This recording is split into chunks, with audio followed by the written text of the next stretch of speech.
Goeiemôre almal, wees gegroet in die wonderlike naam van Jesus op hierdie geseënde Woensdagoggend, amper sê ek Vrydag, wens, né?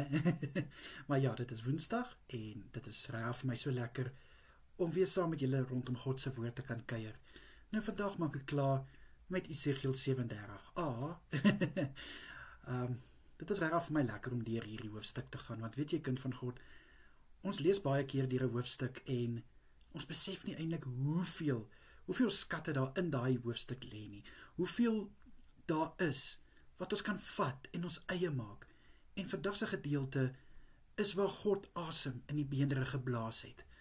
Die beendere wat bymekaar gekom het, die beendere wat vel gekry het, die beendere oor wie Esegiel geprofeteer het.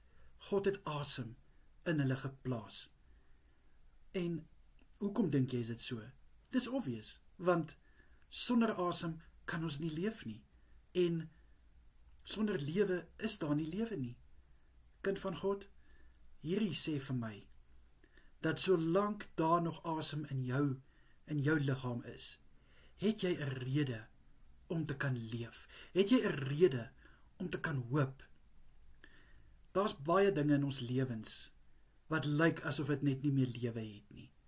Dit kan 'n verhouding wees, dit kan finansies wees, dit kan gesondheid wees. Maar ek wil vandag vir jou sê, wanneer God dit aanraak en hy blaas asem in daai situasies in, kan jy maar verseker weet dat daar gaan weer lewe kom. Daar sal lewe in dit kom. Ek meen, God het in die neusholtes van Adam geblaas en hy het lewe gekry. Nou net so kan God ook wat in jou lewe lyk asof dit dood is, asem inblaas en dit kan weer lewe. Ek wil net dit graag vandag met jou gedeel het. Moenie dink dat miskien omdat jy dalk nou deur 'n situasie gaan en dit lyk hopeloos, dat dit is verby nie. Nee.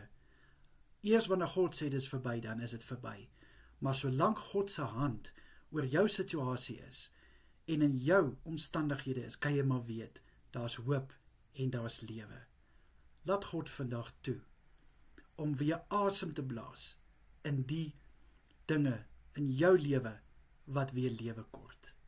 Kom ek bid vir ons. Vader, ek bid in Jesus naam, daar's soveel dinge in ons lewens wat lyk asof dit net nie meer hoop het nie, asof dit dood is. Here, ek bid, kom Heilige Gees, raak asseblief hierdie situasies aan, raak hierdie omstandighede aan, dat dit weer asem het, dat dit weer kan leef. In die naam van Jesus is dit my gebed. Amen en amen. Lekker dag vir julle elkeen. Totsiens.